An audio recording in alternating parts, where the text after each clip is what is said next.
So, pag sinabi po nyo yan doon sa kabaranggayan po ninyo, i-register kita doon sa KTP. Tayo, ayan. Ano data KTP? Data KTP ako, Consulta Package Provider, City Health Office 3. KPP, Consulta Package. Consulta Services, kanya na yun. So, i-discuss ko po mamaya kung ano yung mga Consulta Package Providers. Consulta Package Providers. Ito po yung plano nilang pinag-consulta. Una, matulungan nila tayong maalagaan ang ating kalusugan. Pangalawa, maiwasan ang pagkakaroon ng malubhang karamdaman. KPP, Balaklatatuin, Consulta Package Providers. Depende sa re-reseta ng doktor. Nakikita niyo naman po dyan na ang Providers. ng konsulta talaga ay preventive care.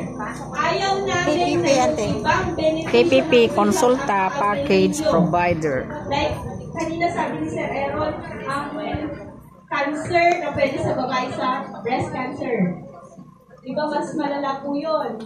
Ayaw na po natin na dumating tayo sa punto na yung ibang benepisyo ng PhilHealth, yung maagay natin na pagmatagalang damutan. Okay? So habang maaga pa, Nakachitnak na sigod ni, nagalisto. kahit wala po tayo. Talaga. Lamang kopyan mo lang. Ito pong si Primary Care Provider. Siya po Primary Care Provider. siya si KTP, si City Health Office 3. Siya po, ang gagawin po niya ay magbibigay po sa inyo ng health screening and assessment. Libreng health Primary screening and Care assessment. Provider. Ano po yung tinatawag nating health screening and assessment? Pagkuha po ng basic health data. Ano po yung mga basic health data natin? Pag-BP. Pag-BP, pagkuha ng height, weight, pagkuha ng information, sensitive information ng ating mga kabarangay na hawak sa inyo. Pero, kaya po nagkaroon ng training na ganito, kayo na po ang tatrabaho ng health screening and assessment. Humihingi po ng tulong ang CHO3, kapalit naman po ng tulong po ninyo at mabibigyan po kayo ng incentives. Lahat ng gagawin po ninyo, may kapalit yan. Pero dapat tama at maayos po yung pag-a-assess natin sa kabarangayan natin. Kanya kung conforme baka ibaga na ikit anati height mo pinagpatangan nan. Anati weight mo pinagpatangan nan ibang BP yung hala kung gaya mag-BP aging po na ka mag-BP. Hindi po pwede ganon, ha? Tama at maayos pa rin po yung pag-i-interview natin sa mga kabaranggayan natin. Ang muyo amin ang BP? Yes. Bigyan niya makapoy pa training ni ulit. Kasi isang malaking factor po yun doon sa pag-i-interview po natin. Okay.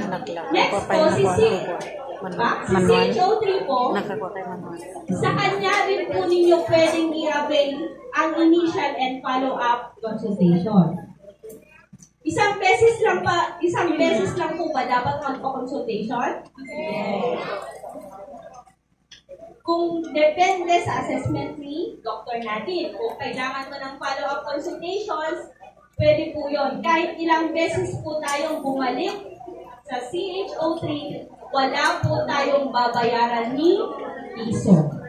Si CHO3 din po ang magbibigay sa inyo ng mga libreng laboratorio. Di ba mahal po ang laboratory test?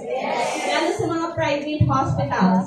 Pero si CHO3 po, libre po maaawin po yung mga laboratory na sakop po ng ating PhilHealth konsulta. Pang-apat naman po, libreng gamot na depende sa ire-reseta ni doktor. Haan niya mabalik niya si tayo ti at daigimnan nga listahan ti agas tapos dapat ay CHO3 dumawat kayo. Dok, kanakman agas. Okay, kini pharmacist kanakman agas titilista. Hindi po ganun yon. Depende pa rin po sa ire-reseta ng doktor. Kasi kadalasan po, aminin po natin sa sarili natin yon. Di ba ang daming gamot sa mga facilities, sa mga RHUs? Pero yung mga listahan po na ninyo yung na ganon, wag naman po... Sino day tagsasaritan? No? Anya na ganda Depende nagsasarita. pa kung sa ire-reseta ng doktor. Christine. Kagaya, Ma'am yung Christine. doktor din, inaagas, bawal pala sa'yo. Hindi pala pwede sa'yo. So, ang Ma'am Kimberly mapapakapon, Cortez. ang ating doktor. No? So, kailangan pa rin po, huwag tayong hingi ng gamot na hindi pala pwede sa atin. Depende pa rin po sa ire-reseta ng doktor. And then, pang-lima po, for example, Kimberly ganito, Jim L. Cortez. sumakit ang aking ulo. Saan po dapat ako Presentation diretso? of the field health consultation. So, Sa CHO3 or sa hospital? No, CHO3.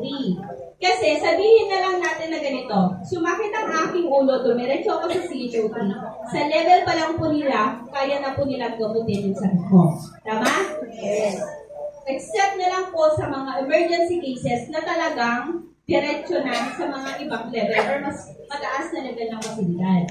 Si CHO3 naman po, kung hindi kaya ng level nila, sila pa rin po ang may kakayahang mag-refer sa mas mataas na